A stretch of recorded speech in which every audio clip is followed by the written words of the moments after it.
नमस्कार दोस्तों, स्वागत है आपका मेरे चैनल अतीश कुमार ऑफिशियल पर। आज हम बात करने वाले हैं एक ऐसी घटना की जो भारतीय राजनीति में इतिहास में एक मील का पत्थर साबित करता है। कल्पना कीजिए, राष्ट्रपति भवन का वो दरवाजा जहां प्रोटोकॉल का पालन होता है, वो भी बहुत ही सख्ती से। लेकिन एक दिन देश के सबसे पहले दलित राष्ट्रपति, जिनका नाम KR नारायण जी है, जो खुद चलकर बाहर आते हैं। उनके पीछे न गाड़ियों का काफिला, न सिक्योरिटी का घेरा, बस एक सामान से भरा इंसान। और वो भी किसके लिए? वो भी बहुजन समाज पार्टी के संस्थापक, दलित क्रांति के पितामह कांशीराम साहब के लिए। लेकिन रुकिए, ये कहानी सिर्फ एक मीटिंग की नहीं है, ये सम्मान की, संघर्ष की और वो सच्ची दोस्ती की है जो जाति की दीवारें तोड़ सकती है। और सबसे हैरान करने वाली बात, जब कांशीराम साहब ने मना किया तो KR नारायण जी ने जो कहा, राष्ट्रपति जी ने कहा कि राष्ट्रपति तो दूसरा दलित फिर बन जाएगा, लेकिन दूसरा कांशीराम कभी नहीं आएगा।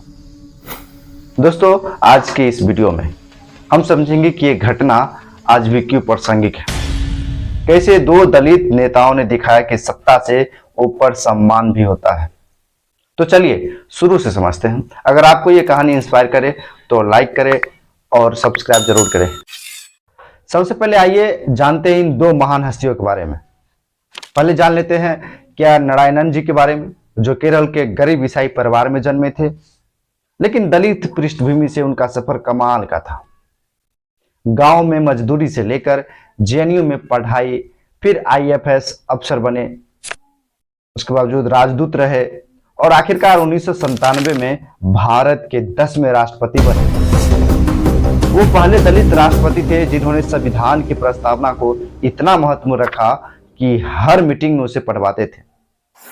लेकिन नारायणन जी सिर्फ किताबी ज्ञानी नहीं थे, वो संघर्ष के साथी भी रहे थे। अब बात करते हैं कांशीराम साहब के बारे में, जिनका 1934 में पंजाब के एक रामगढ़िया सिख परिवार में जन्म हुआ था। लेकिन दलित आंदोलन में उनका योगदान अमिट है। आर्मी में काम किया, लेकिन 1970 के दशक में नौकरी छोड़ दी और शुरू किया जाति तोड़ो मूवमेंट। फिर बनी BSP यानी कि बहुजन समाज पार्टी। कांशीराम साहब ने कहा था, वोट की ताकत से बहुजन समाज को सशक्त बनाओ। मायावती जी को उत्तर प्रदेश की मुख्यमंत्री बनाने वाले वही थे। उनका नारा था, तिलक तराजू और तलवार, इनको मारो जूते चार। ये नारे सिर्फ गुस्सा नहीं थे, बल्कि जागृति का हथियार थे। दोस्तों, दोनों की मुलाकात 1990 के दशक में हुई, जब कांशीराम साहब राजनीतिक में चरम पर थे। लेकिन वो मीटिंग जो राष्ट्रपति भवन में हुई वो सामान्य नहीं थी। साल था 2000 का आसपास। जब कांशीराम साहब राष्ट्रपति से मिलने आए थे, शायद दलितों के लिए किसी नीति पर चर्चा करने, और जैसे ही चर्चा हुई, मीटिंग खत्म हुई। और मीटिंग खत्म होने का जो प्रोटोकॉल होता है कि राष्ट्रपति किसी के साथ गेट तक नहीं जा सकते उनको छोड़ने के लिए, लेकिन नारायणन जी ने फैसला किया, प्रोटोकॉल तोड़ो। वो खुद बाहर आए और कांशीराम साहब के साथ कंधे से कंधा मिलाकर चलने लगे।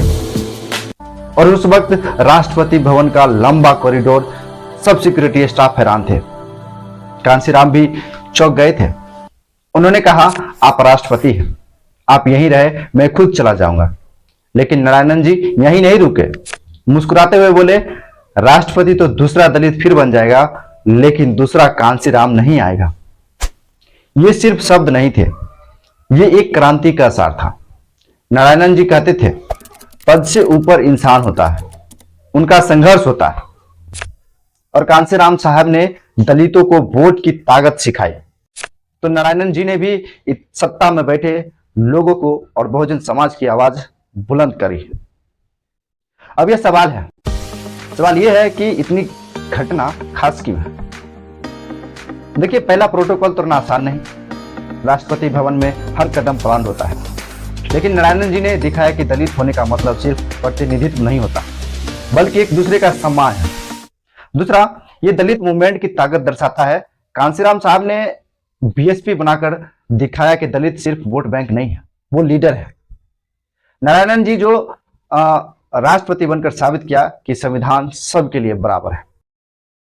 लेकिन दोस्तों आज के दौर में ये कहानी क्यों याद रखें, सभी के मन में हो देखिए, आज भी जातिवाद की जड़ें गहरी है। यूपी, बिहार में या अन्य राज्यों में जैसे ही चुनाव आते हैं, दलित वोटों का खेल शुरू हो जाता है। लेकिन कांशीराम साहब का साफ संदेश था, अगर हमें अम्बेडकर का सपना साकार करना है और अम्बेडकर का जो कारवां है मंजिल तक पहुंचाना है, तो लक्ष्य क्या है? बहुजन समाज को इस देश का हुक्मरान समाज। बहुजन समाज जागो। अगर हम ये भूल गए तो वो क्रांति अधर में लटक जाएगी, अंधेरे में फिर से चला जाएगा। नारायण जी की तरह हमें भी उनके विचार को गहन में उतारना होगा। तो दोस्तों, ये वो थी अनसुनी बातें जो दलित समाज और दलित इतिहास की नई रोशनी देती है। अगर आपको ये वीडियो पसंद आया तो नीचे कमेंट में बताएं आपके लिए कांशीराम साहब का सबसे पसंदीदा नारा कौन सा है। लाइक करें, शेयर करें और चैनल को सब्सक्राइब करना न भूलें। बेल आइकन दबाएं ताकि हर नई वीडियो का नोटिफिकेशन मिले।